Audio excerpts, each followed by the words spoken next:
Welcome to Matters Concerning Family, because Family matters. I'm Suzanne, I'm Patrick. and we are so glad to be here this afternoon to talk about families. But before we get into it, Pat, why don't you tell us a little bit about yourself? Well, I'm a native of Chicago. My parents came from Ireland. I grew up on the south side of Chicago. 91st and Emerald was my first address. The second was 7751 South Wood Street in a parish called Little Flower. And I was involved in athletics when I was young. And I met my wife. Our first time I seen her, she was 14. So that would be over 50 years ago, thinking about it. Right about 50 years. Yeah. And of course, by the time I was 16, we were dating, so we were a teenage couple, and we could get into that a little bit, but anyhow. Then Pat went off to Northern. You went off to Northern when you were 18, and then, so he's a year older than me. And then when you were 19, you called me up one day, and I said, you want to get married? It's time, I think. and we did get married. I was 19 at the time, and he was 20. It was August 4th, 1979. Yes. And since that time, we've been on a journey in marriage.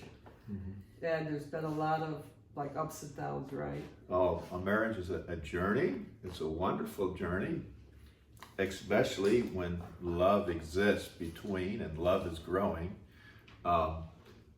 Love is different when you've been married for 45 years than when you've been married for 10. It gets deeper and it works more in you. Yeah, it sure does work more in you. So when we first got married, of course, you think you know each other so well.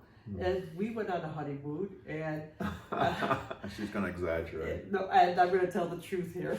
And of course, we did get married on like the hottest week of the year. Mm-hmm. And we went up to this northern Wisconsin, and one day he told me, well, I want to take you fishing. See, I was supposed to be this, I played football in college, and I was supposed to be this big protector as a husband, and we're going to find some weaknesses right away here. So, as a matter of fact... But this is exaggerated. As a matter of fact, he, on our honeymoon, he was so concerned about his football playing that he brought up his weights. So, that was pretty serious. But anyhow, I was a city girl. I think I went fishing one time in my life. And so he was going to teach me the ins and outs of fishing. So I was pretty excited at first because he went out and bought me this canvas fishing cap. And I thought, okay, here we go. So he said, we need to wait till about 5 in the evening because it was a very hot day in August. Mm-hmm. So we get there, and it was a lake he was familiar with. And it was a beautiful lake surrounded 3 sides by trees. And then it had the sandy shore. And there was the rowboat, and there was a tackle box with lots of little baits in there. And so we get out there, and he rows out there, you know, Mr. Strongman rows out there, and we get to this little place, and he says, okay, throw the anchor down. So of course I'm like, bang, and he's like, what are you doing? You know, and I'm like, well, you told me to throw the anchor down.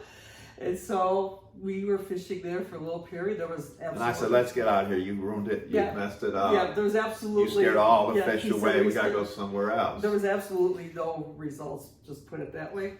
So we row out a little further into the lake, and, you know, he's like, okay, throw the anchor down, and this time I'm trying to be like, so there's going to be no excuse, and I just drop this anchor slowly into the water, and we're there, we get a little bluegill that's like this big, and he's like, okay, this is the problem. It's not late enough, it's not dark enough. He says, it's got to cool down a little bit, we got to get out to, it's like almost dusk, so we go out even further, and we're rowing, and I'm kind of in the back of my mind wondering if my husband really does know how to fish or if this was a story. But anyhow, we get out there a little further, and by this time, I don't know what time of the evening it was exactly, but it definitely was getting dark.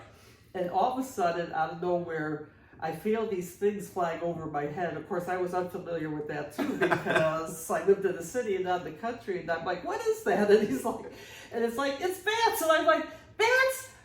I don't care if we ever catch any fish. I'm out of here. Let's get out of here. And he says, I'm a little bit afraid myself. So, I don't know about that. yes, but, you did say that. So So he anyway, starts rowing like crazy. she wants me to row out of there as fast well, as he I wanted can. to go as fast as he can. I I don't know, but I didn't have anyways. to tell him twice. And he's like rowing and rowing and rowing, and the sweat's pouring out. And so I'm like, And I said, something is wrong. No, I This said, boat's like, not I moving. said, get out of here. Let's hurry. We gotta get out of there. Yeah. And then he says, The boat's not moving. And I'm like, get going. Come on. And I'm like, come on. I'm like, oh. I said, what's wrong? I said, I forgot to pull up the anchor. And he's like, pull up the anchor. So he pulls up the anchor, lickety split. He's like rowing. It seemed to be like 50 miles an hour. I don't know. That's probably an exaggeration. But he was rowing, gets to the shore. I'm like, wait for me. He runs off the boat.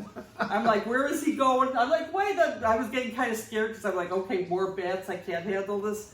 And I go and I knock the tackle box, so I'm trying to put all these little baits away in the dark, and I'm like panicky, and I get out of the boat, and lo and behold, there's this old man Watching the whole thing. scenario, and he's standing there on the shore. My husband's in the car by this point, and I see him, and all of a sudden I just straightened up and I acted like nothing was going on. I said, oh, nice night out tonight, right? We told you that because in marriage, you have to have a good time.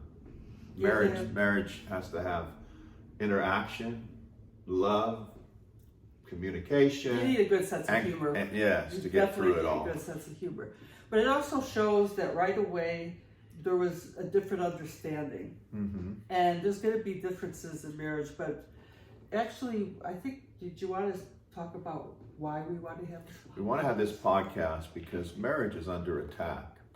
And men have been feminized and they really don't know what it means to be a father and the role that they need to take or what it means to be a mother. And the family's increasingly under attack. And it's good for those who've been through this and have experienced. There's so many things to share about marriage, raising families, children. What do you look for in a man or a woman before you get married? What is marriage? What is the commitment? And we want to share all this and kind of, I guess, just a rebellion against what the world is trying to teach to young people today. Yeah, I think that there's just so much going on with identity and overturning families and redefining families. Mm-hmm. And one thing about family, it's important for every culture, every ethnicity, Mm-hmm. all over the world.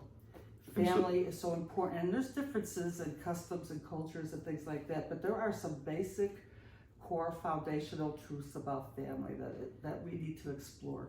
So our next podcast we want to talk about what is marriage? What is marriage? And we'll work from that foundation to other places that we see that the world is in need of understanding.